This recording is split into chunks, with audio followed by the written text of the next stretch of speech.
Welcome and good morning. Today is Wednesday, March 2nd. I hereby call the Public Service Subcommittee to order. Madam Secretary, please call the roll.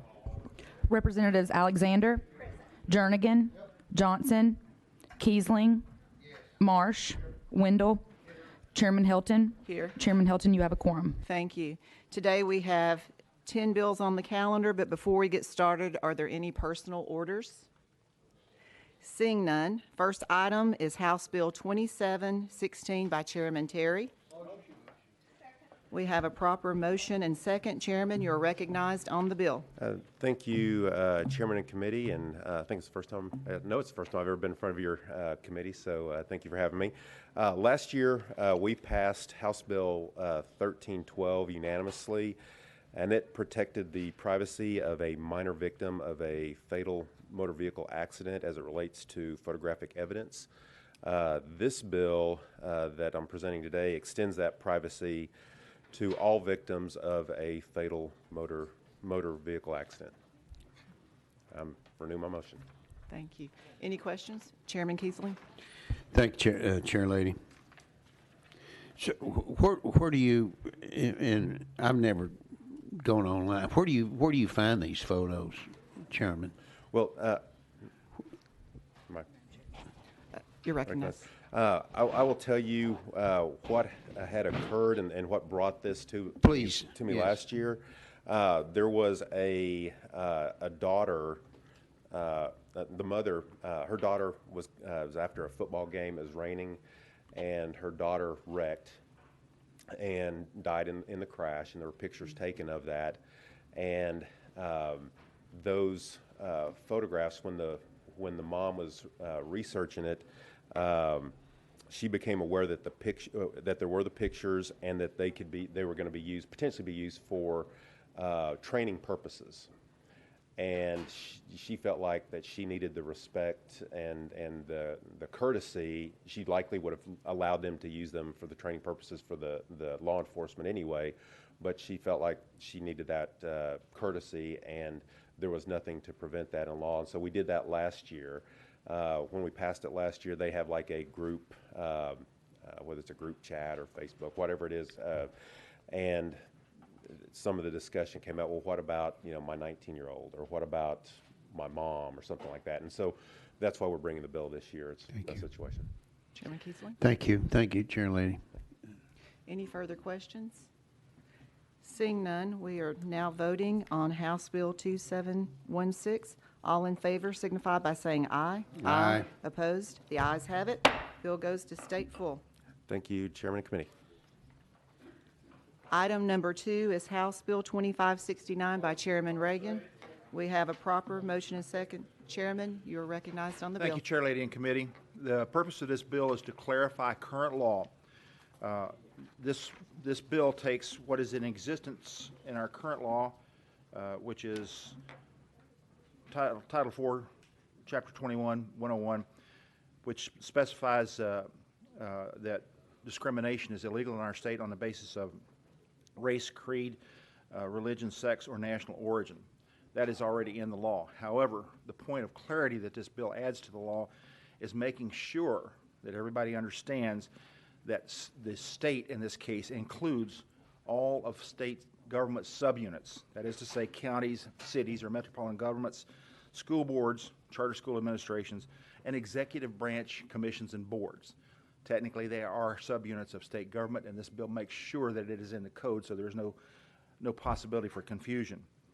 It also includes entities that get state government support, such as universities, community colleges, and TCATs.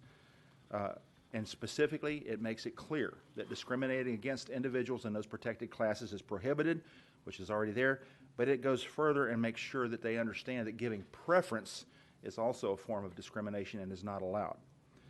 It does not invalidate any court orders or consent decrees. It does not prohibit any valid occupational qualification requirements on the basis of sex, nor does it prohibit any federal funds or funded programs. It does have a cause of action for damages, which already exist under federal law. technically it does under state law as well, but this makes sure that it's clear that it's, a cause of action is allowed under state law. With that explanation, I stand ready to answer questions. Chairman Jernigan, Thank you're you. recognized. Chairman, how old is this current law? Do you know? Okay. First enacted in 1978, then updated in 1980, 1984, and last updated in 88, looks like. Okay.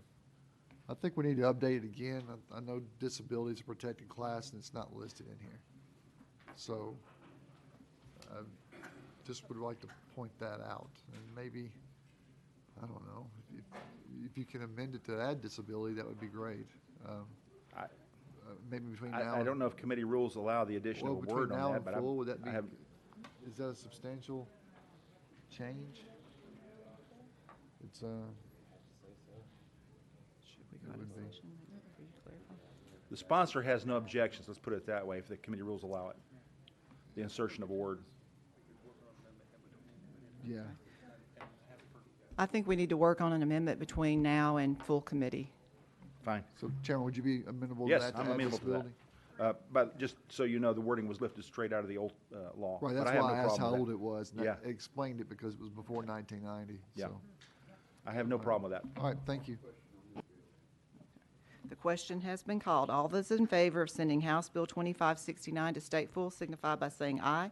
Aye. Opposed? The ayes have it. Bill goes to state full. Thank you, Chair, Lady, and Committee. Item number 3 is House Bill 2308 by Chairman Hawk. We have a proper motion and second. Chairman, you're recognized on the bill. Thank you, Madam Chair and members. Ironically, the space that Dr. Terry's bill was working in on item number 1 on the calendar is a similar space that we're working on this legislation, in that last year Dr. Terry passed a bill that said photographic evidence should not be made public of a minor killed in an automobile accident.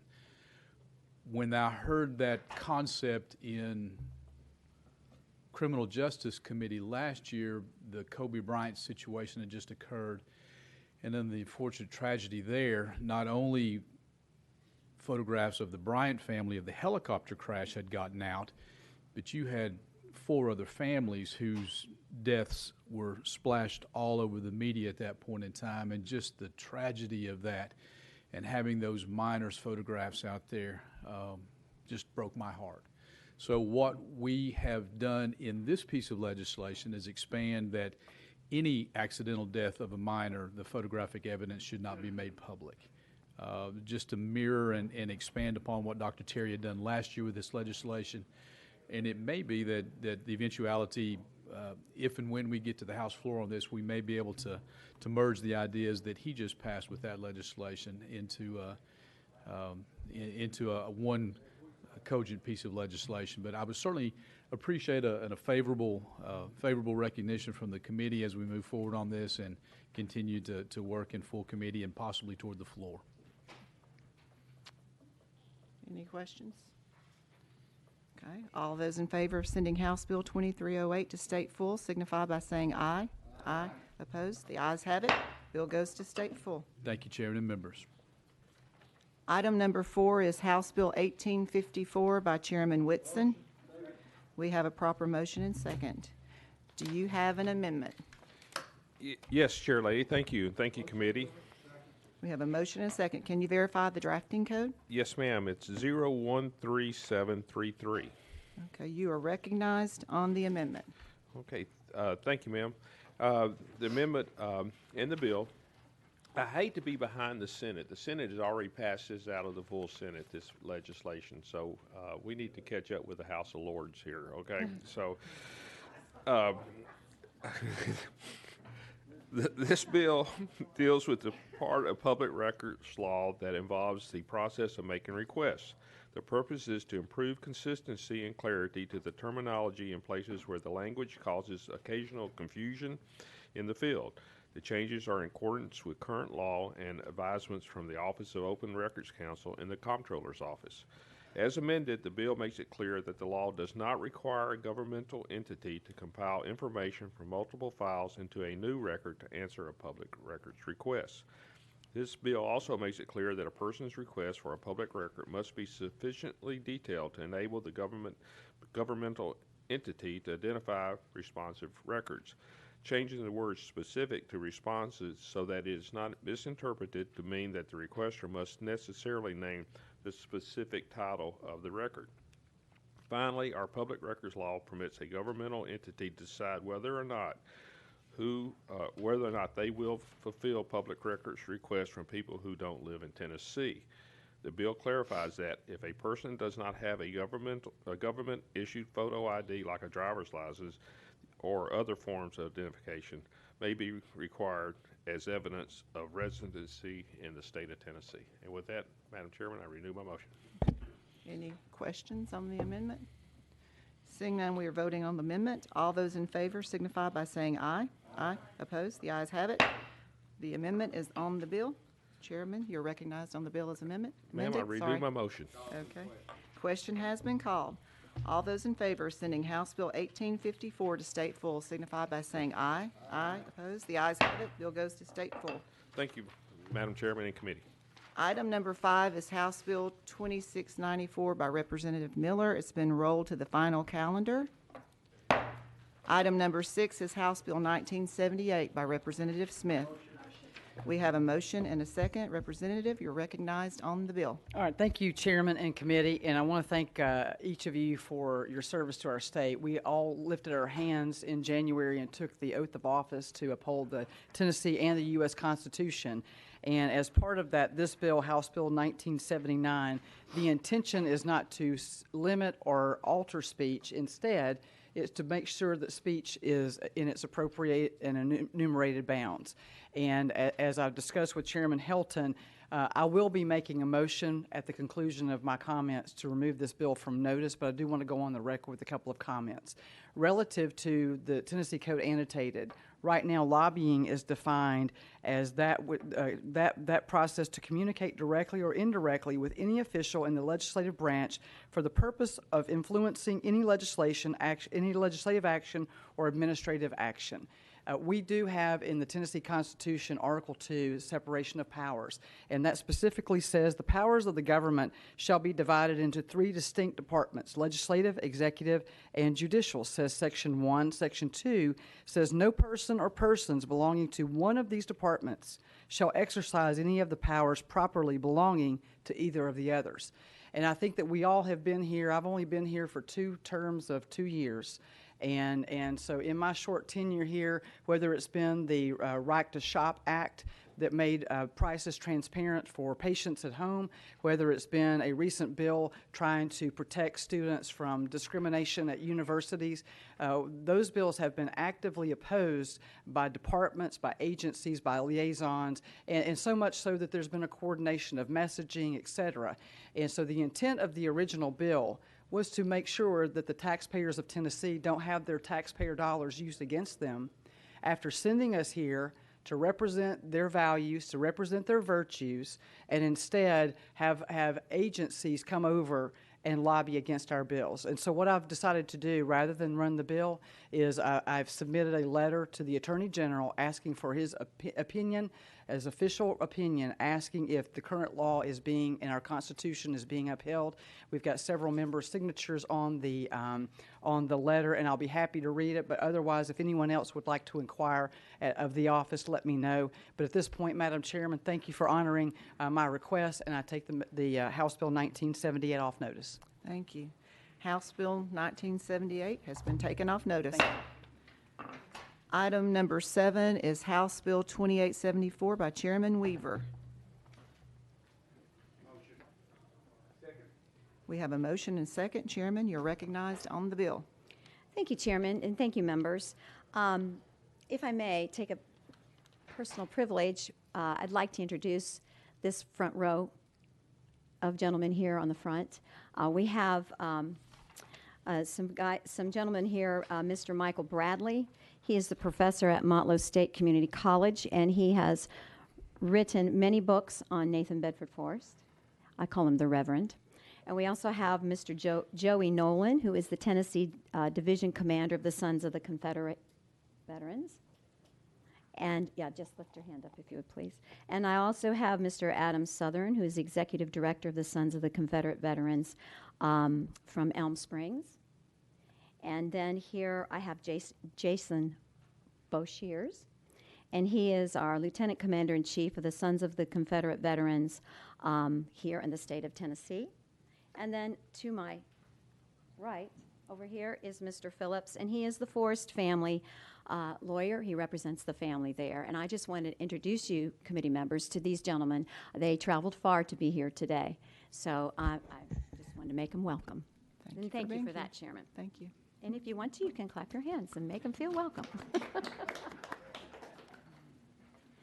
We are welcoming folk here in Tennessee, and we appreciate our citizens who come down here and take part in what we do here. So the bill before you is House Bill 2874. It requires movement of the Nathan Bedford Forrest bust from the Tennessee State Museum to the Sons of the Confederate Veterans General Headquarters in Columbia, Tennessee. It requires that no state taxpayer funds be used to transfer, display, store, or maintain such a bust, and that all responsibilities regarding such this bust be assumed by the Sons of the Confederate Veterans nonprofit organization. A little history here. In 1977, the Sons of the Confederate Veterans nonprofit organization raised all the money necessary for the commissioning of the Lieutenant General Nathan Bedford Forrest bust for placement in the Tennessee Capitol building, where it remained until Friday, July 23rd, 2021, when it was given to the Tennessee State Museum and is in storage. House Bill 2874 returns the Forrest bust to the original and rightful owners who welcome its return and are willing and able to assume the associated costs. Tennessee taxpayers and Tennessee history will benefit greatly from this transfer. The creator and original owner requested the Nathan Bedford Forrest bust be returned to and relocated by the Sons of the Confederate Veterans. And again, all costs will be assumed by that organization. Basically, committee members, it's theirs and they just want it back. And that's what the bill does. And I will entertain any questions. Any questions? Chairman Keesling, you're recognized. Thank you, Chair Lady. It isn't often most everything that comes voted on down here you and I agree on philosophically. This is one though that I'm in question about, and of course across our House District 38, we have gentlemen, we have members of the Sons of the Confederates, and I appreciate each and every one. Convince me, Chair Lady Weaver, that I'm just concerned about security. I'm concerned about just why we're doing this when over at our state museum, you know, we're proud of the we have a large display relative to the Confederate issue, you know, and I'm just I'm struggling with supporting this, to tell you the truth. Can you convince me why? Chairman, you're recognized. Thank you, and thank you for the question. I consider that a fair question. Well, I will say that the Sons of the Confederate, they have been involved with this from the get-go. It is theirs that they purchased and they bought, they displayed. The Elm Springs Museum is highly qualified to take care and guard. They will guard it, they will protect it. And it's currently the place where they just had brought the bodies of Nathan Bedford and his wife to Elm Springs, and it is in a place now where he's at peace, and people can come there to Columbia and they can see all things Nathan Bedford Forrest, and it will be rightly displayed and honored there. And I think that is where it should go. They have security measures in place. I can't speak to the specifics, but I can have that question answered. I can take a 2-minute recess And I can give you the confirmation that we do have security there, but this is where it needs to be. Thank you, Chair Lady, and I appreciate that. No, I'm just going to conclude with a statement, with more or less just a statement. First of all, I haven't been contacted from any of my folks across our district about this, to support it or not. And that's a little bit concerning to me, but. Anyway, it's in Columbia. I have nothing against Murray County, good old Murray County down there. But if I want to come and invite folks down to see, the air display of the Confederacy, which would include Nathan Bedford, I would like for it to be here, not down there. And again, it's just a difference philosophically. So.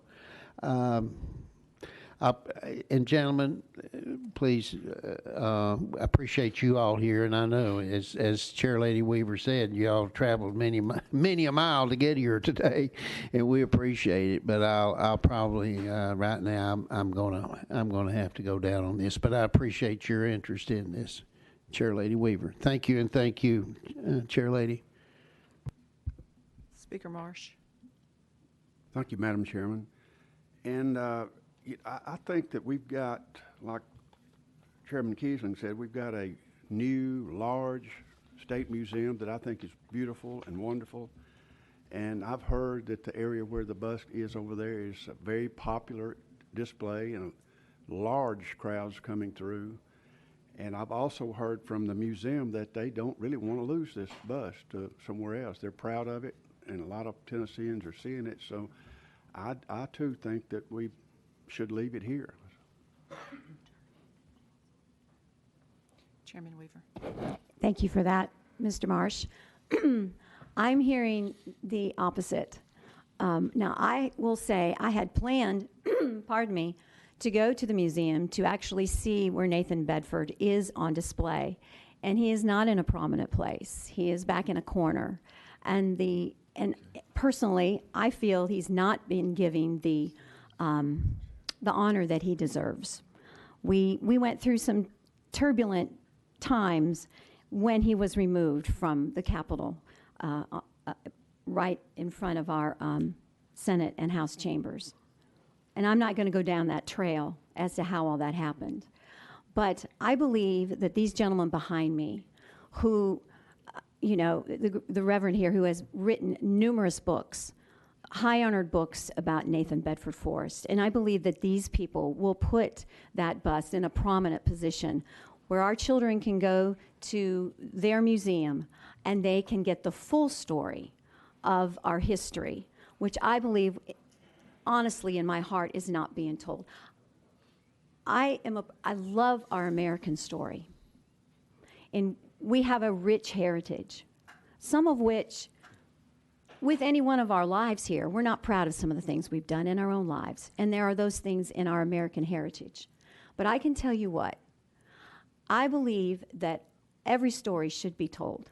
And if there's an opportunity for an organization to pay out of their own dime what is theirs, what they brought to the picture, and take what is theirs and take it back and display it honorably and rightly so we can preserve our history rightly, I don't see why we wouldn't welcome that to happen. I have not heard from the Tennessee Museum that they are against this bill. I would assume they would have come to me and let me know, but this is the first I have heard of this. So, again, I do want to go see the Civil War displayed in our museum. I have not had that chance, but I do know by taking the bust and transferring it to the Sons of the Confederate Museum, Nathan Bedford Forrest will get the honor he deserves. That's my story. I'm sticking to it. Chairman Jernigan. Thank you. Mine's just really quick. In your opening statement, you said the bus was in storage, but now I'm hearing that it's actually displayed. Just for the record, is it displayed or is it in storage? I will say it's in display, but it might as well be in storage. That's my personal opinion. Well, I just wanted to clear the record. So it's on display. It's not. Yes, it storage. is. Okay. I apologize for that. Speaker Johnson? Thank you, Madam Chair. Chairman Weaver, I've been here 18 years. This is the first time that we have ever had a request, to my knowledge, since I've been here, to move something out of the museum. Are there not procedures in place now to, if an item is to be removed? Recognized. I have never had a piece of legislation like this, in all honesty. Again, I'm sure there are artifacts that have been removed and placed in other museums as well. I don't believe I'm misspeaking. But I will say that if there was an issue or a conflict, I would have heard from the museum by now. And I have not heard that. I'm sorry, but are there procedures in place right now for removing items from the museum? All I know is that, you have security guards over our museum there. And I'll just read what was given to me, and you have in the summary, that based on information from the State Museum, there is a security guard who is specifically assigned to guard the bust. The security guard is an employee of Jones Lang, who is a vendor to the state contract. It is assumed that this security guard will remain on contract and used for other purposes within the State Museum. Therefore, there's no impact or cost to the currently incurred for such a contract. And I also have been told by the Sons of the Confederate Museum, and who operates for their protection of their materials, that they have high security there too. So I don't see where the bust would be in grave danger in any way. Madam Chair, has anyone from the museum requested to speak? Yes, they have. I would like to know if we have policies and procedures on the books now for removing items from the museum, because, like I say, this is the first time in 18 years that I've ever had something like this come before this body. And I think it's gonna, if we pass this, get ready. Right. Because Wilma Rudolph, who won 3 gold medals in the Rome Olympics, she's in the museum too. I think I'll have a bill next year to move her stuff back to Montgomery County where it belongs. Thank you. Yes. Okay, we are now going to go out of session and hear from Ashley Howe, Tennessee State Museum. Good morning. Thank you for joining us. Please, just state your name and who you represent for the record, please, and you have 3 minutes. Okay. Thank you. I'm Ashley Howell, Executive Director of the Tennessee State Museum. I have with me staff from the museum. We are opposed to this bill because our position is we have policies and procedures in place at the museum. So the conversation about security, the conversation about facility, how this works within museum policies is if an organization wants to borrow something from the state's collection, we work with that organization to evaluate what's in place, what are their security measures, what's their sprinkler system, what is the display, meaning something like this artifact needs a specialty display because of its weight. We know that because, we've been involved with this movement in display, and, we just need to make sure measures are in place. So a couple of things that are outlined in our collection management policy. We have lending procedures. We have transfer procedures, the accessioning procedures. Our preference is that any request go through those policies and procedures because they are also, let me say, especially something like a transfer to accession, it's a public process. It goes through our Douglas Henry State Museum Commission. We discuss, transfers. We look at it from the museum industry. And we also work with our national organizations, the American Alliance of Museums, the American Association of State and Local History, to compile those procedures and make sure that we are in compliance with best practices and standards in the museum industry. So if this essentially circumvents those policies, quite frankly, our accreditation is at risk. And to the point made about the collection, what would the next legislation be? And what would the next legislation be? So I know there's a lot of passion around this one artifact. We're passionate about what we do at the Tennessee State Museum and those policies that we have in place. Thank you. Chairman Jernigan, you're Thank you. recognized.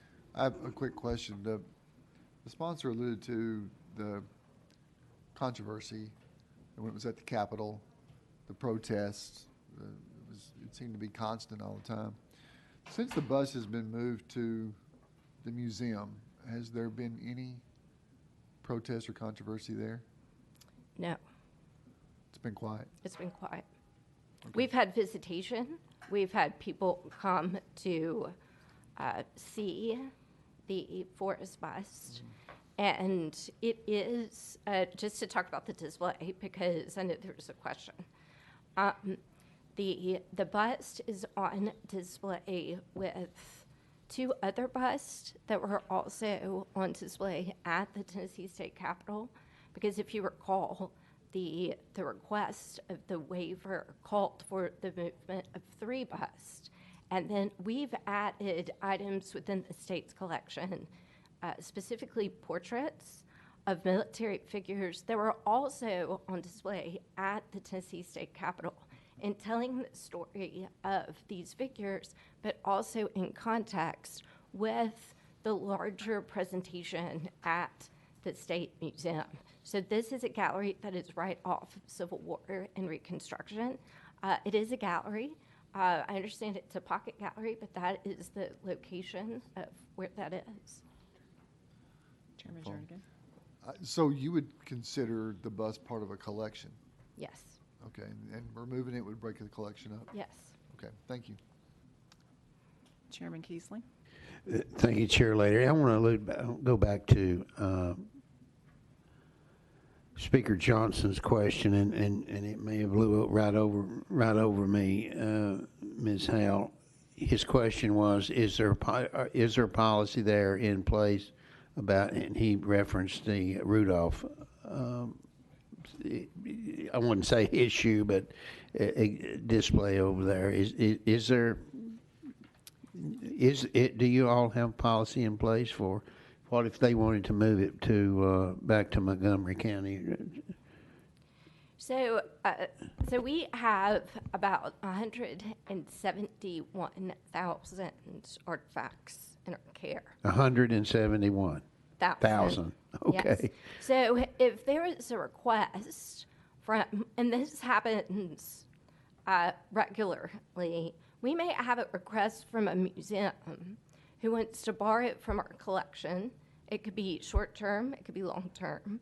They would make the request to the museum, and we would work with that organization if that is a request that we could honor. An example of something that perhaps we would have to think about honoring is some collection items may be delicate. It may require special care. The organization may not be able to provide that care. We continue to work with that organization on those parameters to assist in sharing that collection.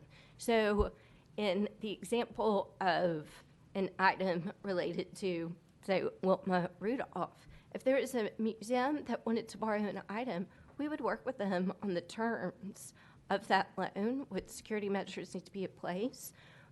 There's something called a general facility report that the organization would fill out. It would go to our team, and we have that conversation. And we send collection items out regularly. And we also receive collection items from museums across the state because we're here to assist each other in telling stories. Okay. Chairlady? Okay. Thank you for that. But you mentioned the words, or you stated the words short-term versus long-term. You didn't use the word perpetual. So that's not in the game. That's not in the game book. Then is it? What is it? Just give me an example of what long-term would be. And where does and if I may, part two to that. Who makes these decisions? If you could answer that for me as well. Sure. So we do have policies and procedures in place for deaccessioning, which would be a removal of an item from the collection. That does not happen often. We have deaccession items, and it would have to mean the collection may not make sense, or the item may not make sense to be in the Tennessee State Museum collection.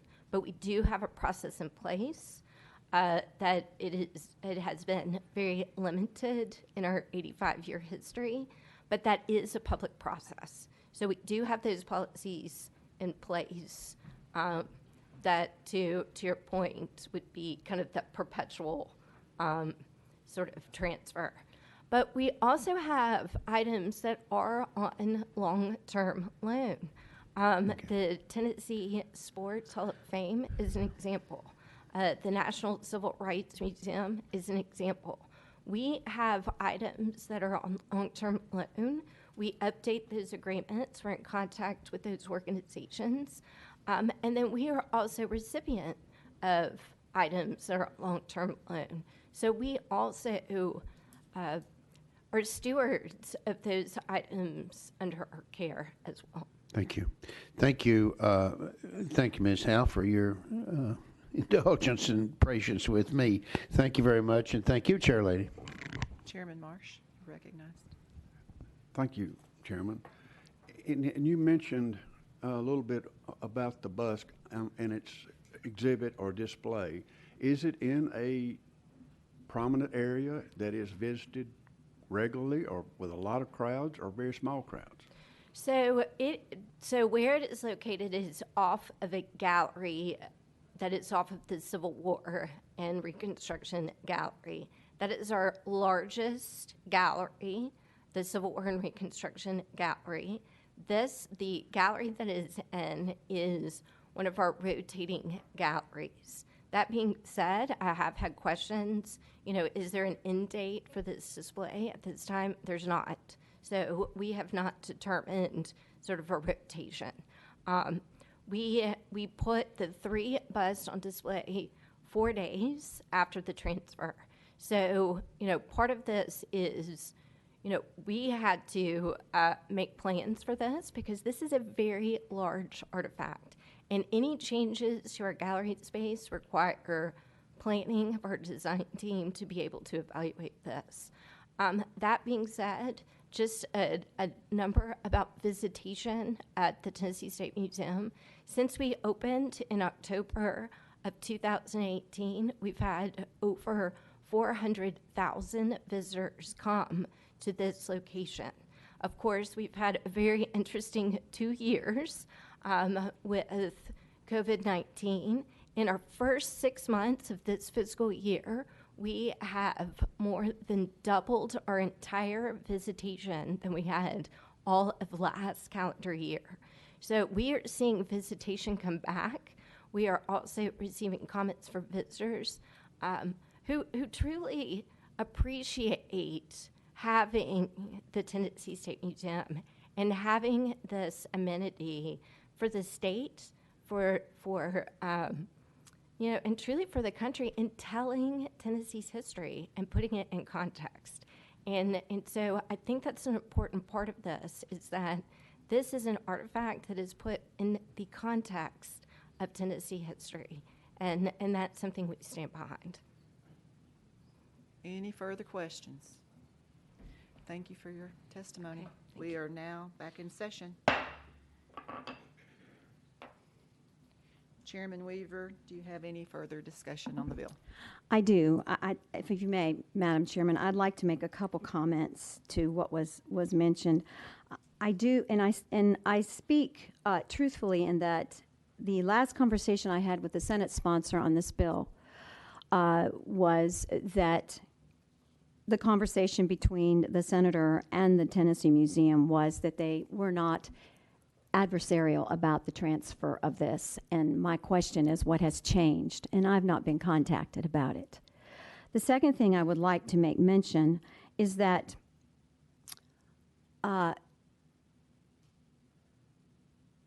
Representative, you mentioned, Representative Johnson, you mentioned, well, this would open up a can of worms and anybody could grab anything from the museum. I first want to say our Tennessee Museum is a beautiful place, and it does a very good job of displaying their artifacts. I will say, though, this bill, it's different. This bust is different because you have to go back to the genesis of the agreement of the people that purchased it, bought it, gifted it, and gave it to the state with the agreement that it would go into the Capitol. There was no agreement that it would be put in a museum. I think that's very important. That makes this stand out a lot differently than any other piece of artifact in our museum. We are to honor the agreements, especially when it's gifted.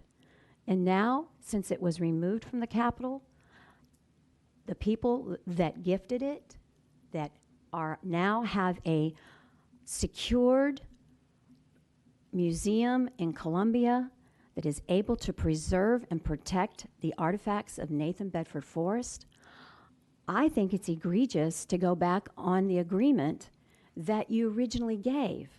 And this is something that they bought and paid for. So I would hope that the committee here would think about a handshake and an honor when you make an agreement with somebody, and that you would uphold that. That's what I would say. Again, the gentlemen here behind me are very well aware of what is required of them to protect this piece of history, and I really think that, in all honesty and sincerity, and to do the right thing is to let it have its peace and its rest in a place where all the other stories are wrapped around this military man who was a big part of our American history in the Civil War. I'm not going to argue about how it's displayed in the Capitol. I feel that it needs to be where it will be most honored, and our children will hear the rest of the story. And that's it. Thank you. Any questions from the members? Representative Alexander, you're recognized. Hi, sponsor. Thank you very much. I just wanted to ask, would you be agreeable to a loan to your county of this product, of this bust, for Bedford Forest days, or so many months out of the year you get it, so that you could share it with the state? Because when somebody gifts something and they gifted it to the state, then when you give it to someone, you can't always take it back. So my question is, would you be agreeable, or would your group be agreeable that gifted it originally to be willing to share it with the state? You're recognized. The first thing that popped into my mind, Rebecca, is excuse me, that's Representative right. Alexander. I answered anything. Is that get a little casual here? Is that the cost that would infer, because the cost would ultimately I'm assuming would be handled by the Sons of the Confederate. And so I really don't know the answer to that at this point. I wasn't prepared to think that way. I'm sorry, I just So- was but wondering no, if that's we a could valid research question. that. Yes, yes, that's a valid question. You know, everything we have in the museum, someone gave us, right? So if everybody takes out everything that someone gave us, we spend a multi-million-dollar bill on a building that we can't put anything in. We have no reason for people to come see it. So I just was thinking that if we could share it, we would have a win-win there. You know, the people that gave it to us would get to enjoy it being back in their hometown. And then the people that have protected it all these years since it was given would also get to enjoy it, as well as all the people that visit Nashville. Chairman Weaver? And thank you for that. I appreciate those comments.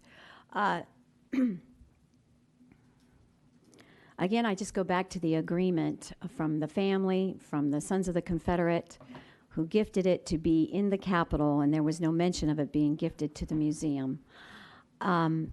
If I may, this is an important piece of legislation, and I was wondering if I may be able to roll this, answer those questions, and I'll get again with the Tennessee Museum and see if there's a way going forward. And if I could ask that of the committee, I'd be most grateful. Chairman Weaver, how long do you want to roll this? I will roll it a week. Okay. Without objections, we will roll this to 1 week. House Bill 2874. Thank you, Chairman. Thank you, members. Whew, I need a drink of water after all that. Item number 8 is House Bill 1649 by Chairman Weaver. We have a proper motion and second. Chairman, you're recognized on the bill. Thank you, Madam Chair. The Sheriff Association presented this piece of legislation to us, and basically what this bill does is the current law says when two applicants interview for a job with state in state service, both qualify equally. They both come to the table, they both qualify equally. And the law requires, we passed this legislation, the law requires to hire a veteran. And we all do all we can down here for our veterans because we honor and respect our veterans. This bill basically says that when it's time for promotions that arise, that both applicants who qualify for the promotion, that position is based on merit and the job performance, not just because somebody is a veteran. And so, as you can see, it says Tennessee Code annotated 830-307 is amended by deleting the following language, which says, when invitations to interview candidates are extended, whether for appointment or promotion, we are going to substitute instead when invitations to interview candidates are extended for appointment, and just remove the word promotion. We believe that promotion should be based on merit, how they do the job, and so the appointments are preferential and the promotions are earned, and that's basically what this legislation does. It will help our folks in the field. Thank you. Any questions from the members? Seeing none, the question has been called. All those in favor of sending House Bill 1649 to state full signify by saying aye.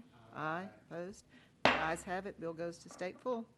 Thank you, Chairman, and thank you, members. Have a blessed day. Item number 9 is House Bill 2734 by Chairman Wendell. We have a okay. We have a proper motion and a second. Chairman Wendell, I do believe we have an untimely filed amendment. We do. We have one that's timely filed also, I think. Okay. And we could take up the one that's timely filed. We will move forward, please. Okay, we have a motion and a second. Can you give me the drafting code for the timely I amendment? can, Your Honor.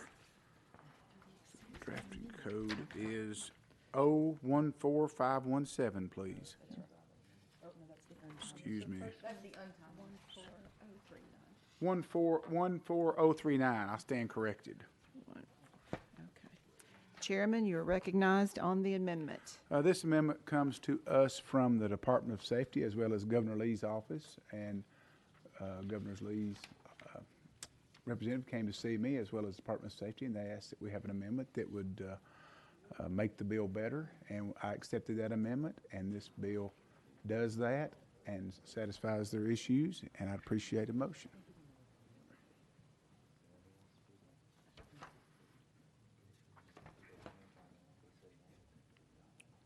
Okay. Any questions from the members on the amendment? Seeing none, we are voting on the amendment. All those in favor of the amendment, say aye. Aye. Opposed? The ayes have it. The amendment is on the bill. And members, this bill simply allows employees who serve in a local elected office to take time off to serve in those duties. And the bill's been tailored to where it will not be overly burdensome or allow for frolics. And it also takes care of public safety employees. But this bill simply allows people who are elected to go serve, if they're willing to give their time up and volunteer to serve, because most of it's unpaid positions. This simply allows them to go and do their job. And we've got, by my count, maybe 30 members of our General Assembly who work for the government. And certainly they're allowed to come here and perform their duties. And the rest of us either have jobs working for ourselves or work for some other entity, and they're all allowed to come to Nashville and do their job. This simply affords the same courtesy to local elected officials, and I'd appreciate your consideration. Okay, thank you for your explanation. We do have someone from the Department of Safety to testify. We will now go out of session. Thank you for joining us today. Please introduce yourself and tell us who you represent. You have 3 minutes. Thank you, Chairman. James Held, Legislative Liaison for the Department of Safety. Thank you to everyone for the opportunity to speak today. We wanted the amendment that y'all just considered had to do exempting public service employees, just as the bill was originally written, and it did apply to any employer, which included the Department of Safety. We had some concerns about law enforcement employees, specifically folks in Highway Patrol, be able to be exempted from the bill, and we appreciate the sponsor accepting our amendment. And so that alleviated our concerns. Okay, thank you very much. Any questions, members? We are now back in session. Chairman, do you have any further? Chairman Marsh. Thank you, Chairman. Now, has anything to do with private businesses? So what this would say is that in my business, if one of my truck drivers gets elected to a position, City council for, yeah, right. then I've got to let them off with pay? That's correct. Or no, not with pay. They can take whatever time they've got accumulated. You don't have to pay them, but whatever time they've got accumulated, they're allowed to take that time. If they've got vacation or sick leave, they can take that time. Okay, thank you. Any further questions? We are now voting on the bill as amended. All those in favor of sending House Bill 2734 to state full signify by saying aye. Aye. Aye. Opposed? The ayes have it. Bill goes to state full. Item number 10 is House Bill 2227 by Chairman Wendell. Do I have a motion and a second? Motion, second. We have a proper motion and second. Chairman, you're recognized on the bill. Madam Chairman, if you don't mind, could we please roll that bill 1 week? But before I do that, make sure that I've got one more roll in the, yes, I've got one more roll left. I want to roll that for 1 week. Without objection, we will roll times 1 week. Thank you. That concludes our calendar for the day. Before we close, are there any announcements? Seeing none, do I have a motion to adjourn? Motion to adjourn. We are adjourned.